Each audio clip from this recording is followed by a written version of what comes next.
Hello, and good evening once again. This is Afric 24, and I am Mzalendo. Now, Leo, we've got a lot of things aligned this evening. Tunataka kuchambua hii rally ya Sifuna. Rally ya Sifuna, there's a lot of that has happened in Kenyan politics, and this is it a fresh breath from what we have been seeing. But I want to say that politics in Kenya is really changing very fast. Now we need to catch up with the syllabus.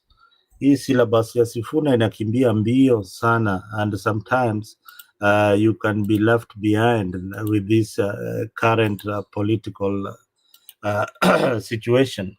With me, I think I'll be joined by other panelists in the studio. Let me find out where they are so that we can analyze the politics and see where this country is moving. From the rally that I saw in Kitengela, that was a good show by this group. And I want to tell you that a lot has changed. A lot has changed in the political scene in Kenya. One thing I must say is that I don't know who advises the president, but this ODM and Sifuna is going to cause a very difficult moment in Kenya Kwanza. One, I saw them being tear gassed in Kitengela, and it shows you that the government is pretty scared about the situation that Sifuna and his group is going to bring. Other naysayers are saying that this is a creation by the government, but I don't know what you are saying up there. If you've not subscribed to Afric 24, please do share, subscribe to this particular station so that we can analyze the political situation in Kenya. I didn't expect the mammoth crowd. One thing that you can definitely see that the crowd is organic. This crowd is not paid to attend those particular functions. And that group being tear gassed also tells you another aspect of this particular movement, that this movement is indeed growing very, very strong. And I want to play for you a clip of Sifuna.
Now, I know most of you will agree with me that there is a civil war in ODM.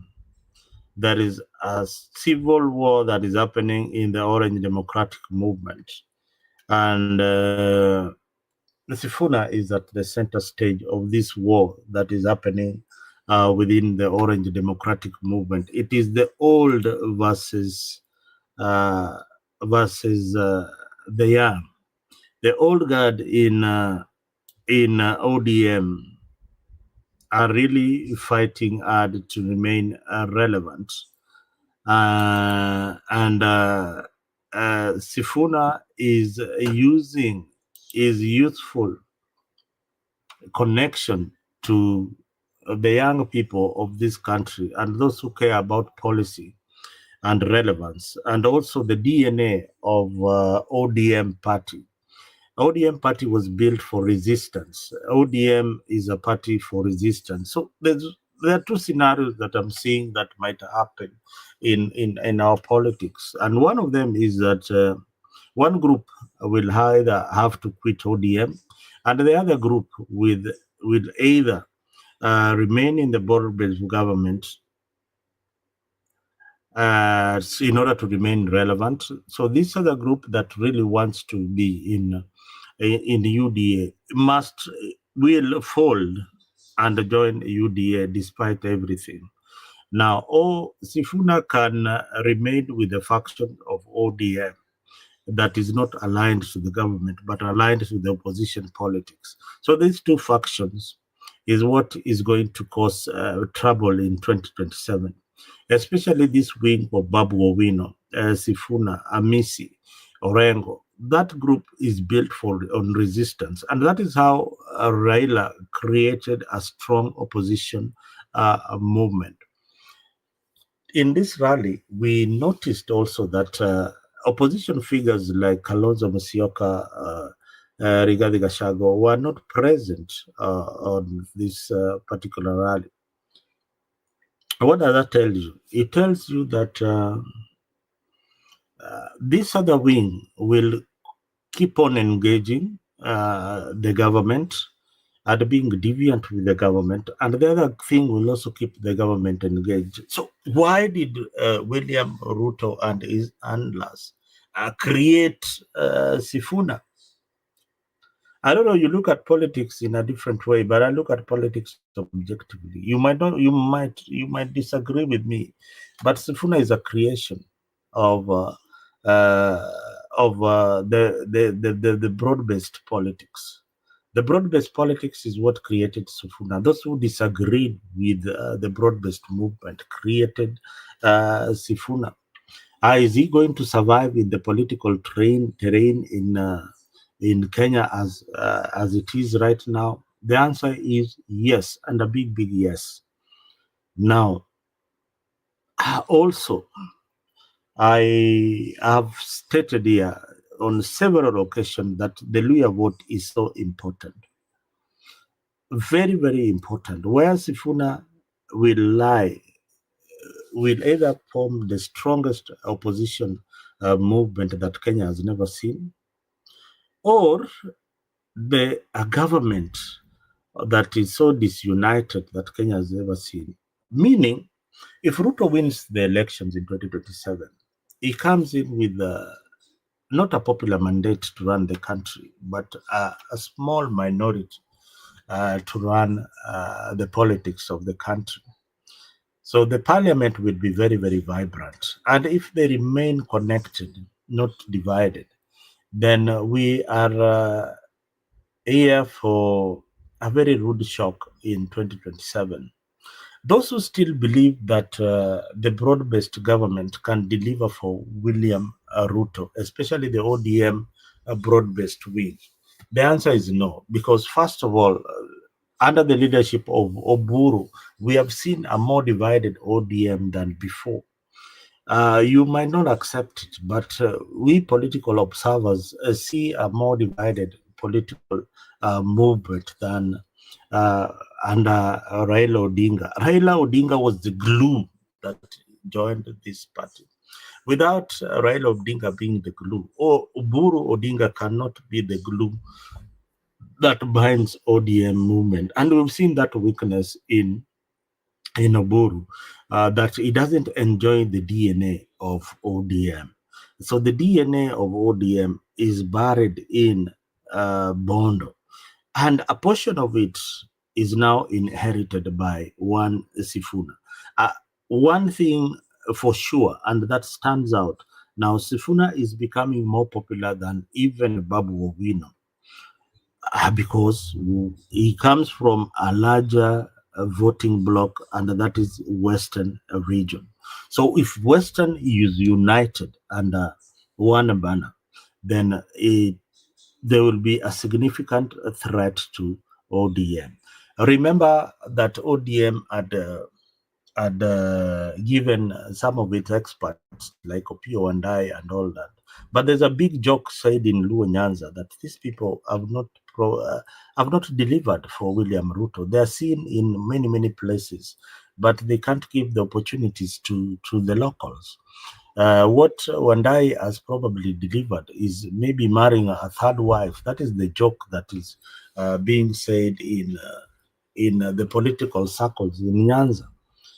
Ruto will definitely have a reshuffle of his government in the next few months, and that is going to be very crucial to the opposition figures, those who are now eyeing the 2027 succession politics.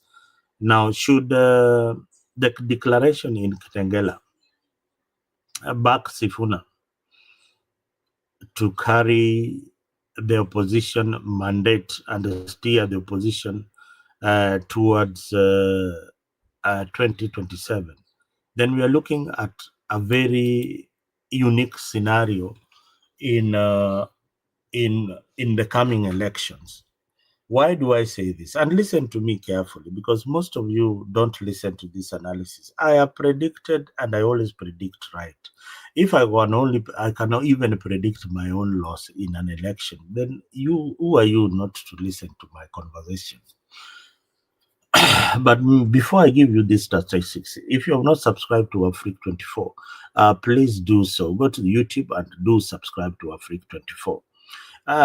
And I want to give you the ethnic communities uh, and the voting blocks that we have in Kenya.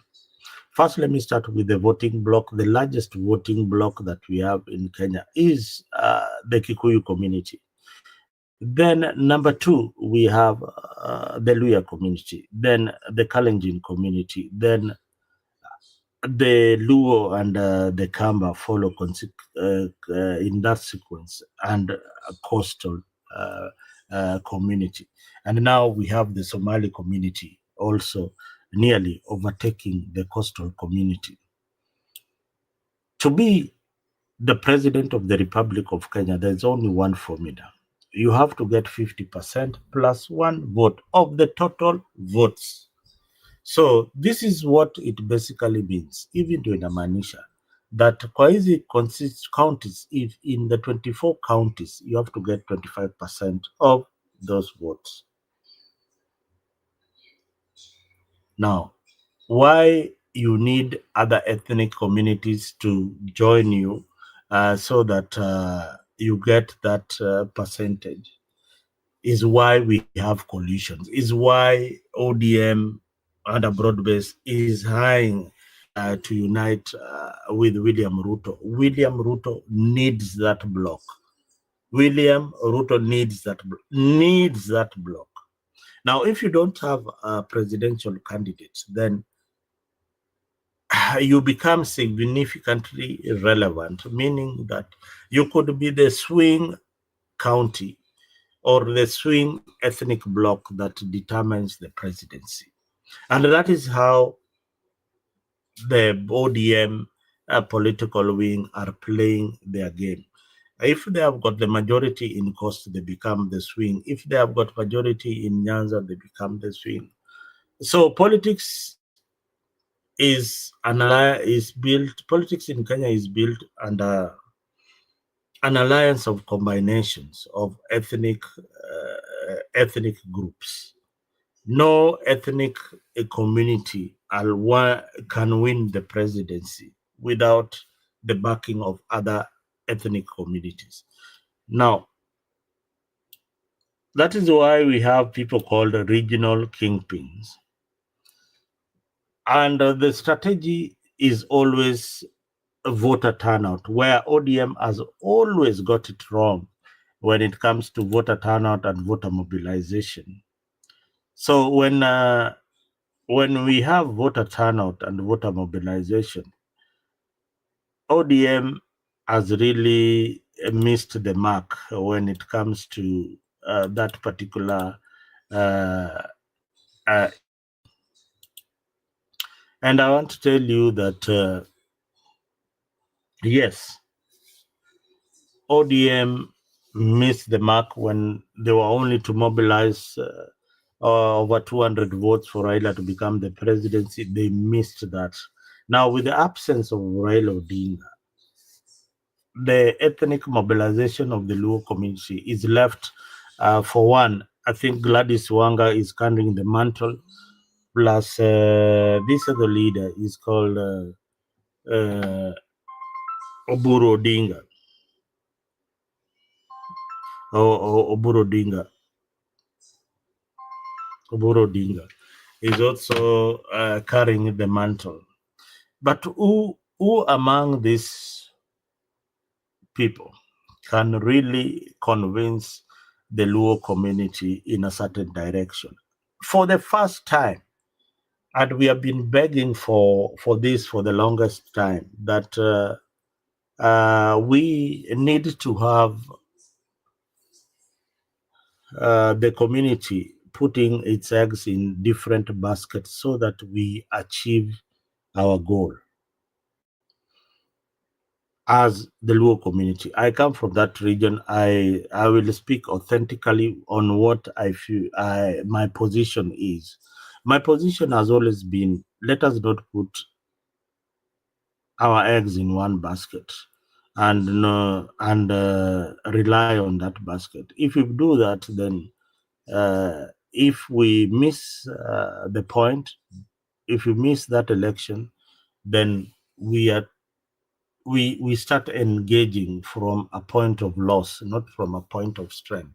But if we have got members of the ethnic communities in government, routing for government, then that creates the balance that we need in politics in our region. So most of the regions in Luo Nyanza have been playing that kind of politics for the longest time. And one thing I know is that we will succeed. The community, the ODM might succeed in their politics if they don't put their eggs in one basket. Let me go back to the regional politics that I've been talking about. The regional politics that I've been talking about is very, very simple. One, it is about numbers. William Ruto Kenya Kwanza needs 70% of his ethnic Kalenjin community. And of course, he's going to get that. He can even get 80% of that. Now, he needs the second block. That is the Luya community. That's a large, the Kikuyu community. That is a large voting block. Can he manage half of the Kikuyu community? No. He can only manage maybe 30 to 40%. He might get 30% from the Marians who are eyeing the presidency beyond 2030. So he will get 30% of that, or 40% of that. And that keeps Kenya Kwanza in a struggling moment. Now, to be the president, you need 40% of the second largest ethnic bloc, that is the Kikuyu community. Then the rest of the blocks you only need 30%. And that is how the arithmetic of 50% is achieved. Many political movements don't look at it this way. So you'll find that you are in a party that, one, they have a presidential candidate, they don't have any seats in parliament, they don't have any representation, they don't stand a chance to win the presidency. That is why I always see people who are coming as presidential candidates, people like Oalo, everybody else. Then you see that there's a bunch of jokers also running to become the president of the Republic of Kenya. yet they cannot achieve the 50+1. Then you wonder why. It's a waste of time, or is it a divide and rule thing? And they are strategically to divide the politics and the votes of the people. So strategically, they're playing a very important role. Divide the voting bloc in order for the main opposition or the party that they support to win the presidency. Does the opposition have the capacity to influence the stronghold for Rift Valley, especially the route of voting block of 70 or 80%? That is where the politics is, and that is where always most of the opposition leaders miss the point. You see that they don't concentrate in areas where they can win. They have got no votes. For example, in the last general election, ODM never paid attention to Rift Valley much.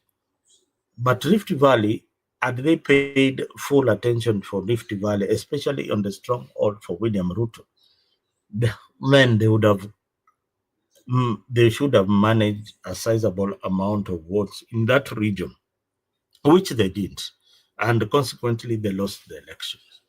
So coming to my point, which is again very, very important and significant, the 50+1% can only be attained in that manner.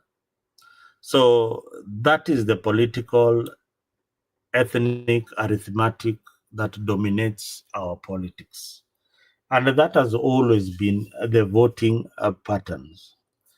And for the opposition, what they lack is political messaging and strategy. How do they get their messages out there and strategy? Today we are in the digital age where we have very many ways of communicating, and many people are on the digital platform to relay in real time what is happening through the phone, what is happening in various political rallies. And the youth come at the focal point.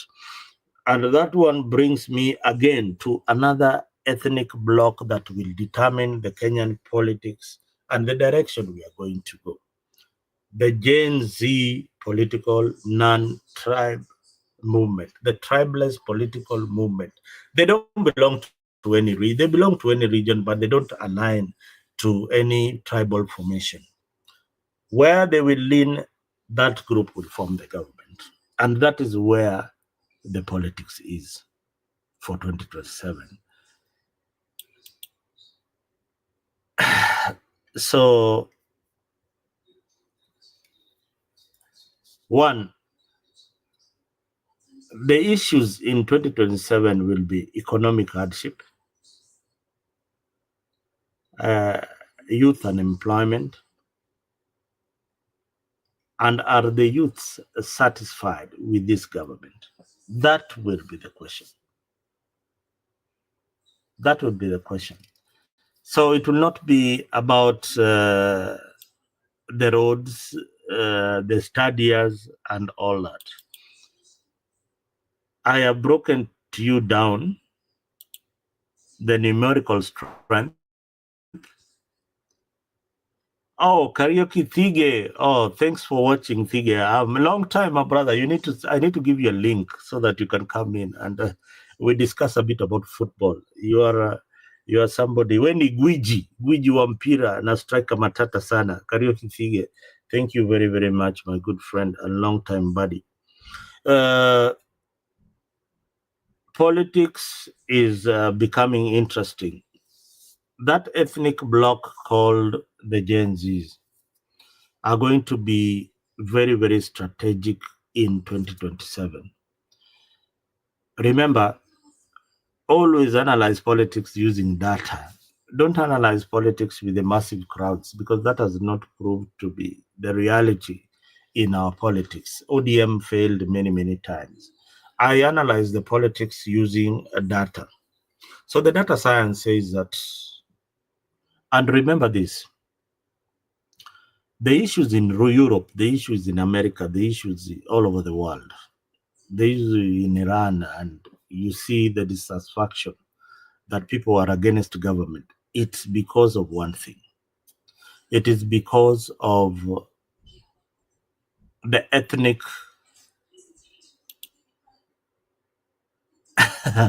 Thank you very much. I've seen you, my brother, man. I need you. I need you.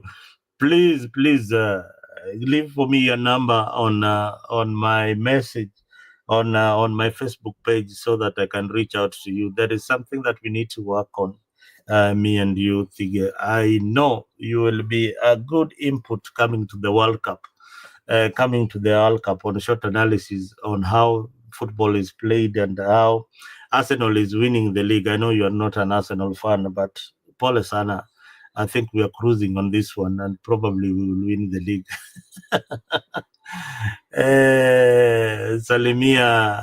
Salimia Magwiji, wengine kama nani, my good friend, I've forgotten his name. Namkumbuka tu. But anyway, that is a bit about football. Sometimes, Ben Maina, Ben. I need you in the studio, Ben. I don't know where you are, but let me send you a link so that you can join. This is somebody who is at least will give me the overview of Kenyan politics. Go to our WhatsApp page, Ben, so that I can send you the link and you join. Ben. Ben, let me send you, Ben, the link.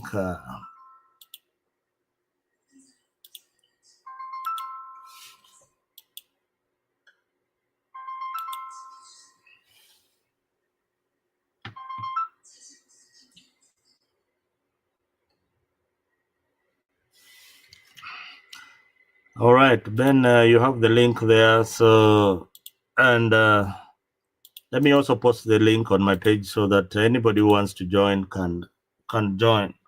I posted the link for Africa there, YouTube page. Please do join if you really want to join and contribute to this particular forum. Karibu sana hapa Africa. This is where we analyze the politics. This is where we look at politics in a different angle and perhaps not on the tribal angle. Mimi usiniweke kwa hiyo group za tribe na nini. Mimi, I don't look at politics in a Kikuyu lens or in a Luo lens. I look at politics how we want our country to be. We want good governance. We are from the tribeless community. My best friend, as I said, good friends, people we have associated with, Karaoke Fige, Mugo, Ben Maina, Hussein, Mohammed. I mean, these are from different ethnic Kimanzi. These are people from different ethnic backgrounds, and we still share the same common values. But when it comes to politics, I think urban-rural migration has really tilted the political scale in most urban centers. You find that if you are really rooted in rural politics, you might not think like an urbanite politician. So urban politics is a bit different. That is why you see the combination of many young youthful leaders in joining politics in urban center and winning. So sometimes it's about issues. That's why you see people like Mohammed Ali joining politics and winning. That's why I need to see people like Karaoke Fige winning in Dagoretti, where they come from, and winning, being part of the leadership there, because they have what it takes. They have been there. They understand the ground. They know what the people need. They understand the game of football. These are the people that we want to see up there, coming up and deciding the future of Kenyan politics. So we might differ on different areas, but my perspective on politics is really what I see, what I believe, and what the way political governance and accountability is happening in Kenya and worldwide. What the issues are. So you see that the issues are economic hardship. So economic hardship is throughout the world. So any politician running, whether you are running in Uganda, the issue is the same. Tanzania, the issue is the same. So if you saw what is happening in Tanzania, what is happening in Uganda, that will be a replica of Kenyan elections in 2027. No doubt about it. Perhaps it might be more violent. I don't know, but that will be a replica or a template for what will happen in 2027. But the demographies that I've told you, each and every election, you've heard that a previous election ilikuwa were being decided by the women. That is no longer the case. The youth are the center stage of politics in Kenya and throughout the world. The youth are the one shaping the conversation of politics throughout the world. Why? Because they are able to use the media of communication, be it TikTok, be it the X platform, be it Facebook, be it YouTube platform. They are all over. Whether they have decided to be poetic about it, whether they are decided to be graphic about it, they are communicating to a larger base than the Kikuyu community, than the Luo community, than the Kalenjin community, than the Kamba community, than the Somali community. So the youth voting bloc is very, very strategic for you to win in 2027.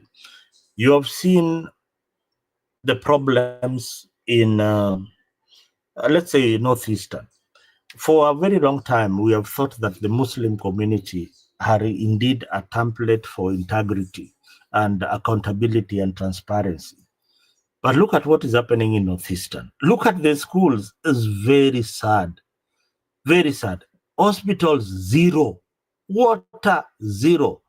Yet the county government is funding devolution and increasing the capacities of governors each and every year. Each and every president that comes in anaongeza pesa ya devolution.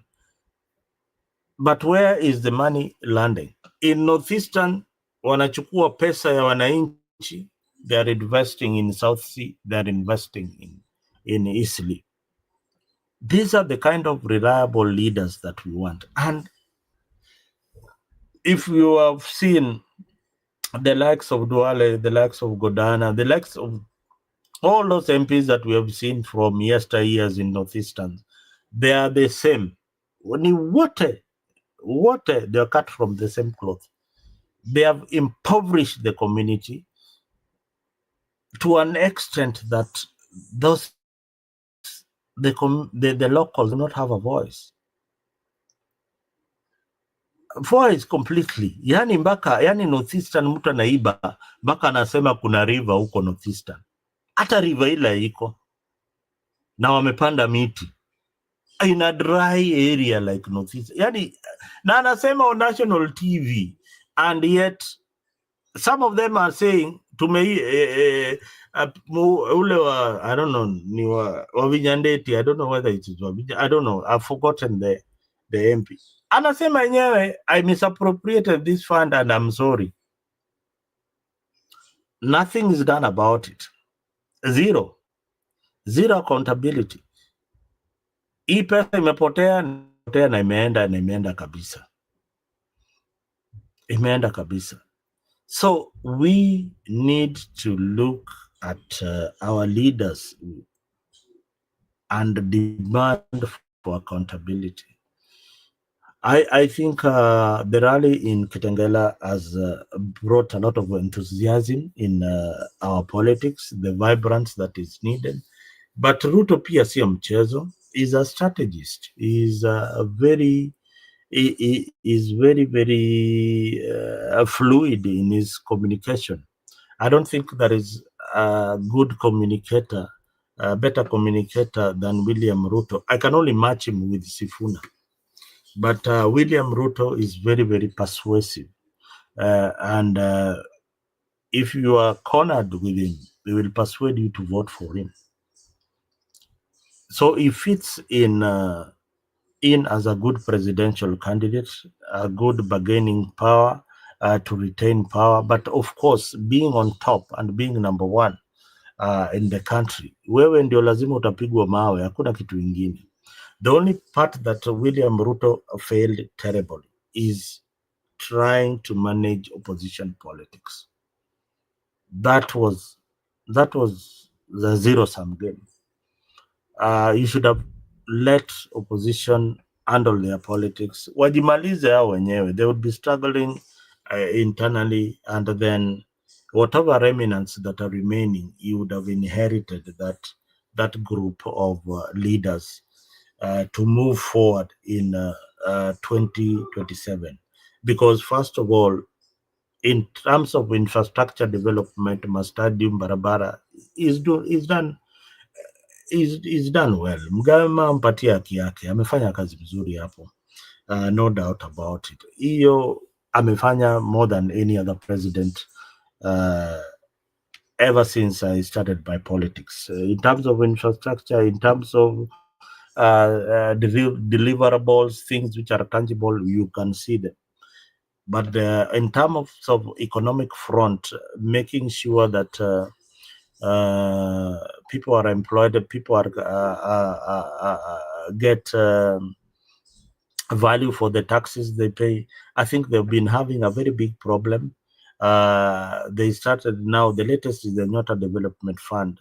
There was a Wezo Fund. There's so many youth funds that they started, and they have successfully been mismanaged and not properly handled. That brings for me that my last point, which I've always talked about, is the transactional politics in Kenya.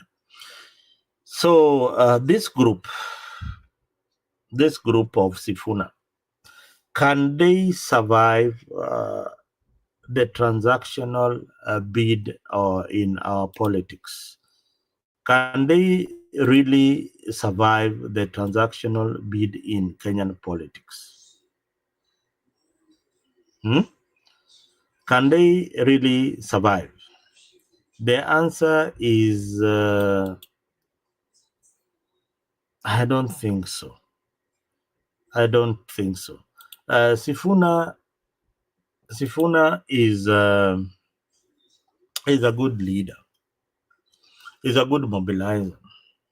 Is a replica of Raila Odinga in the 80s.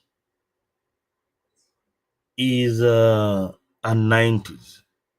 Is a fighter. I think that runs in his DNA. Some of unaona watu wale they cannot, yani kuna mtu tu anawashwa na kitu. Sifuna ni mtu kama huyu, yani tu, yani yeye hawezi tulia, yani atakwambia bana hii going wrong, I can't be part of this. So he's that kind of person, ana hiyo utulivu. But I feel, and correct me if I'm wrong, that Sifuna is going to cause a lot of trouble for the William Ruto's government in 2027. Although he has caused the storm in ODM. ODM italipuka, hata kama sijalipuka, but isha katika mara mbili. Watu wale wameenda na Sifuna wameenda nao. Watu wale wamebaki na team ya broad-based wamebaki. Now, the Raila's family is divided. Wengine wako pande hii ya broad-based, wengine wako pande hii ya Sifuna. They are also confused in between. Winnie and maybe the mom are on this other side of Sifuna. The uncles are on this other side, and aunties are on this other side of William Ruto. So of ODM. So that is also already a divided family. In terms of political decision and in terms of making the right decision for the country, they are simply divided. The meeting they had, they did not come comprehensively to articulate and conclude that they are indeed in government. That alone tells you that 2027, we might see Winnie Odinga on the ballot running for Langata or running for Kibra. That one will happen. But the good part about 2027 is that the 50+1 votes percent, it will be very, very difficult for either side to get that. Itakuwa ngumu, itakuwa ni kibarua. And should the government use the state machinery, as we've been told before, then they find a parliament where you don't have the majority. Like in 2007, like in 2017, where the opposition is having the majority.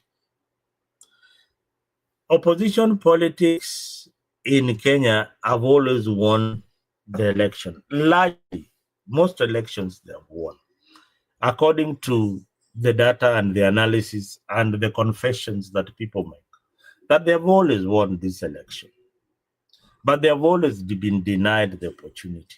Now, if they get a vibrant team in parliament, then the one thing that we've always had is called legitimacy.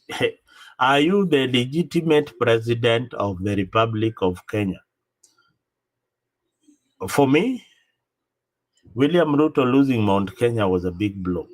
When you've really lost Mount Kenya, you don't start another war by by injecting Sifuna. You don't create more enemies. When you create more enemies, then you have got more battles to fight. So unadunga Gachagua huku unakimbizana na Sifuna kidogo. Babu Owino ametokea huko, unakimbizana na yeye kidogo. Nani mwingine ametokea kule Coast bado you have not dealt with people like Mohamed Ali. They are also uprising in Coast. That is also another problem that you have to deal with. Now in Ukambani, Kalonzo is also causing another problems. Ukienda Mount Kenya, Gachagua ndio huyo amelipuka huku. Now the one in Kisii, Matiang'i pia amelipua huko. Yani another problem is also happening in Matiang'i, in Kisii. In Luo Nyanza they are divided. In Western Sifuna, mambo tu ni Sifuna. With the rally that they are going to have in Western, that will tilt the scale. And for Kijana Wamalwa said one thing. The Luya community, to get the presidency, they have to unite. Kalonzo, to get the presidency, he has to have a running mate from Western, or swallow his pride and make sure that Sifuna is the presidential candidate. If the opposition choose Sifuna as the presidential candidate for 2027, mimi nakuambia hiyo mchezo imeisha. Game short. Game short. Yani hiyo mchezo imeisha. If they choose him to be the running mate also, they also stand a chance of winning. But now they'll have to struggle in areas like Western. But if they choose him to be the presidential flag bearer for the first time in the history of Western, they will be united under one presidential candidate called Sifuna in the opposition. Sifuna has got the language. Sifuna has got the capacity. What he doesn't have is the financial muscle to run a presidential campaign. And that is what most of these opposition leaders are lacking, that Ruto is having. Our politics, as I said, is transactional. Nipe nikupe. Nipatie pesa na mimi ndakupatia kura yangu. Nipatie pesa na mimi nitakupatia kura yangu. So in regions where politics is so transactional, the opposition not cannot win. In regions where politics is not a transaction, then we have the opposition winning. So siasa ya Kenya imekuwa ni very very transactional. I am joined here by Boni. Boni, hebu niambie, what did you see in Central? In Central. Central Kenya. Alex anasema ati we are dissolutional. Wacha nimjibu huyu Alex. And I know you have not come to this analysis, but most of the time everything, hata ukicheka, mimi nakuambiaga every other time I am always correct. And at no given time, I have been wrong. You have been on that side and you've always lost. So every time you correct me, know that you are always on the wrong side. Kama ni mambo ya AUC, I told you what will happen. Kama ni mambo ya 2022, I told you what will happen. Kama ni mambo ya 2027, that is what we are deliberating now. I know you don't understand the arithmetics of the politics in 2027. I want to give you the arithmetics in 2027. For you to become president of the Republic of Kenya, you need 70% of the your ethnic bloc. Ethnic bloc, yani kabila yako lazima ikupigie 80% to 70%. The second largest ethnic bloc is the Luya community. Lazima ikupigie kura about 40%. The rest, you can play around 30% and you'll get the 50% plus one and win the elections. Now, tell me who's this candidate who can get that ethnic bloc. Ethnic bloc meaning that kama ni tuangalie hawa candidates wote. For you to win elections in Kenya, you need 24 counties. Out of the 24, you need how many? You need 25% of the votes in all the 47 counties. So it really translates to 24 counties to win the elections in Kenya.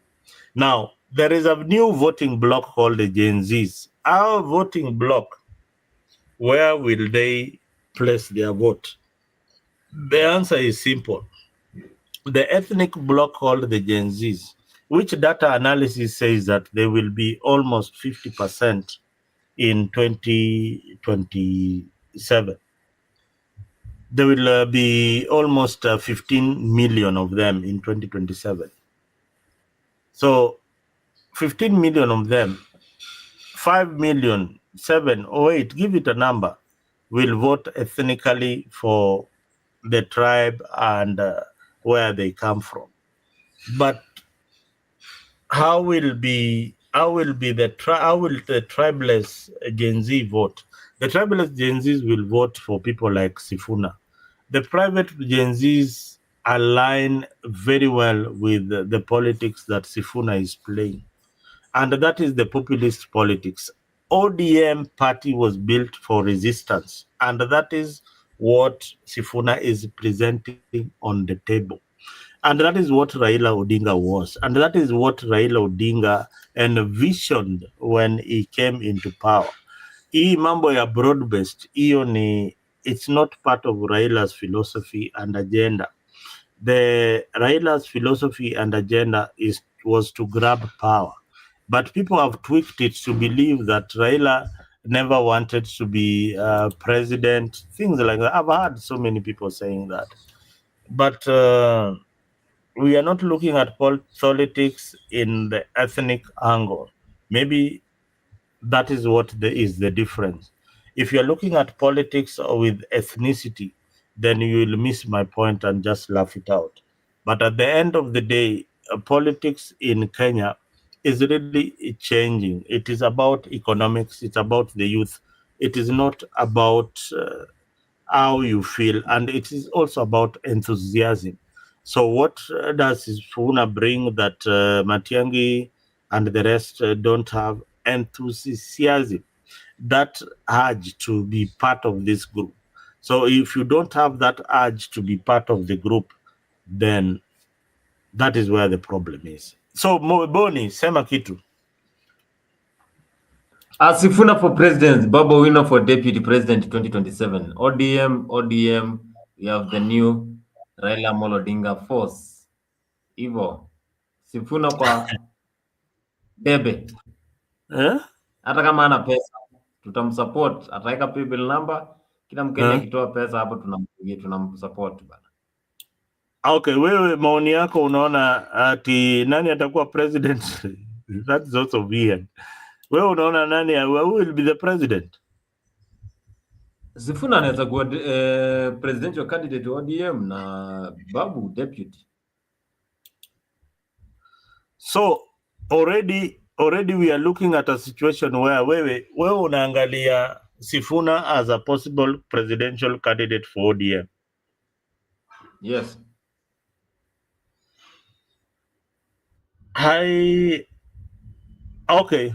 Okay. Na hii ODM ya broad based sasa utaweka wapi? Broad based hiyo ni ODM yenye wako na njaa tu, wanataka kuingia kwa serikali wakule pesa. Hao wengine hawana mahitaji. Okay. Ukina wa Munyoro Kalonzo group. Hiyo ni group yenye haiwezi shinda. Unajua kuna wale watu wenye wanaongea tu, hawezi shinda elections. But yeah, Babu. I didn't know. Na suppose wa unite. Hawawezi. Wakenya hawawezi taka hiyo mchezo. Tunataka mtu mwenye ana give up. Tunataka mtu akona power kama Sifuna na Babu Owino. Kalonzo ataenda hapo apewe pesa atoke, sijui Gachagua pia kuwa convinced. Huwezi convince Sifuna na Babu Owino. This is the new generation bana. So Kenya inabadilisha siasa yake to a new way of thinking. Yani ni generational change ya siasa I think that is a very interesting analysis. People like Alex don't look at it that way. People like Alex think that Kalonzo will be the president in 2027. Kalonzo akipewa pesa tu hivi anaache Kenya alikuwa anaambiwa. Mbona hajawahi patiwa hiyo pesa na kawacha? Acha kuharibia Kalonzo jina. Nakwambia. Ule anaacha tu anafanya vitu zingine. Tunataka mtu mwenye ako serious. I didn't get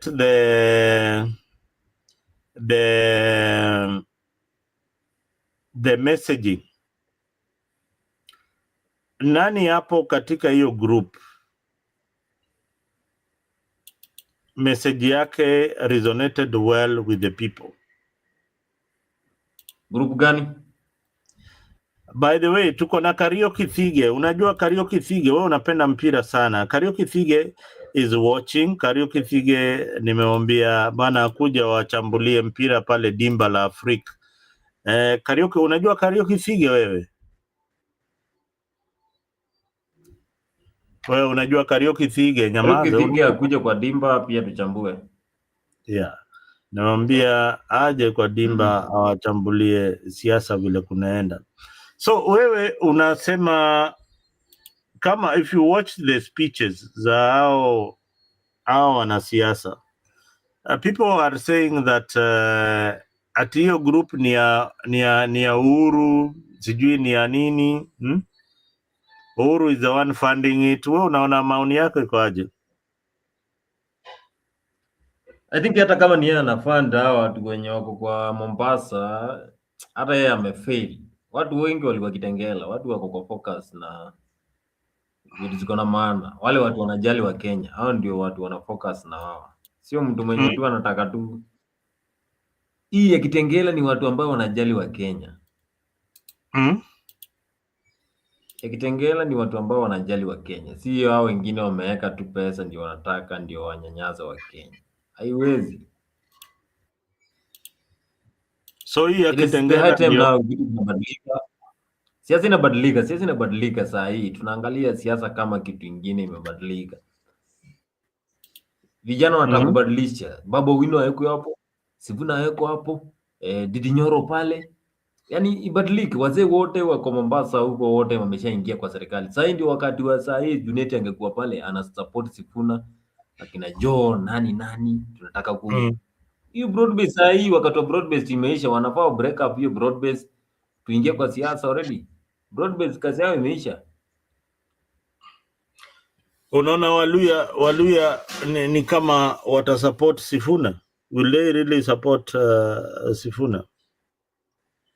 Sifuna si wa Waluya, Sifuna ni wa Kenya. Kenyans are going to vote for Sifuna. Ingie wachana Waluya. Wewe naye unaangalia hii siasa na Wakamba wana support Sifuna ama Kalonzo? Ule tuko na yeye mbaya. Mimi nakwambia Sifuna saa hii ndio mtu peke yake anaonesha kwamba Raila alimwachia kitu. Ndio yani yeye ndiye anaonesha ako na ile nguvu ya Raila Odinga, si ndio? We want to see that because Babu Owino wawili sasa si walikuwa hapo Kitengela wote. Babu Owino ako sawa na Sifuna sasa. Hiyo ni force ya watu wawili. Nani ndio presidential candidate wako kati ya haya? Wacha tuanze Kalonzo, Matiangi, Babu Owino, Sifuna, au watu wote wako kwa opposition. Nani ndio unaona ni kama anaweza tingisha Ruto? Kalonzo hawezi, amekuwa hapo for long, akipewa pesa anatoroka. Mtu mwenye anaweza tingisha tu Ruto ni kama coalition, kama watapatana watu wawili.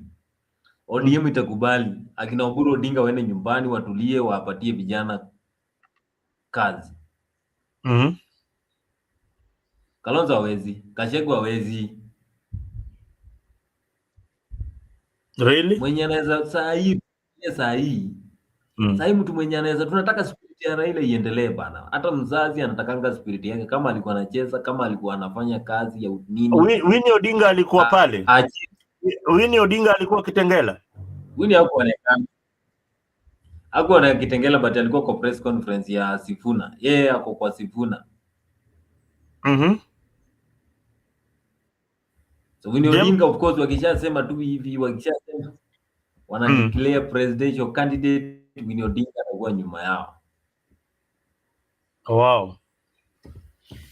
Viewers, if you have not subscribed to Afrique 24, make sure that you subscribe to Afrique 24. Follow us on our X page and on our YouTube channel. Lazima uweke hiyo subscribe, share, or whatever that you like about this analysis, whether it is from Boni. Karibu sana. Make sure that you share your views. Thank you very much for those who have tuned in. Ben Maina, naona ilikuwa usiku sana, you could not come to the studio, pole. But bado tutaendelea hapa. Later on in the morning, we will still have the analysis of Sifuna, what is happening in our politics, what we need to change in our politics. But as things stand, election ikifanywa leo, Kitengela, election imefanywa Kitengela leo, nani atashinda hiyo area ya Kitengela? Wacha Kitengela. Sisi tunatuongelea Kitengela mzalendo. Tunaongelea wa Kenya, watu ambao unajua watu wanataka kusikia. Unajua nilikuwa nimeambia watu hapa awali. ODM first, wacha niongee juu ya ODM. UDA Nairobi haina kitu sana, haina mbunge. UDA haina mbunge Nairobi. Sijui if I'm missing, but sijawahi sikia mbunge wa UDA. Maybe you could now. But UDA in Nairobi hawana candidate, hawana mbunge. ODM Makadara gone, hiyo imeenda, hiyo imeenda kwa hiyo group ya Sifuna. ODM Lang'ata, hiyo imeenda kwa hiyo group ya Sifuna. ODM gani tena? ODM Lang'ata, ODM Dagoreti. No, Dagoreti hiyo pia imeenda. Kibra hiyo pia itaenda. So wamebaki na nini? The answer is that ODM ukienda pale kwa wabunge watakuwa na chini ya watu 50. Now ODM ya Sifuna, hii ODM ya Sifuna itakuwa na wabunge wengi kushinda ODM ya broad based.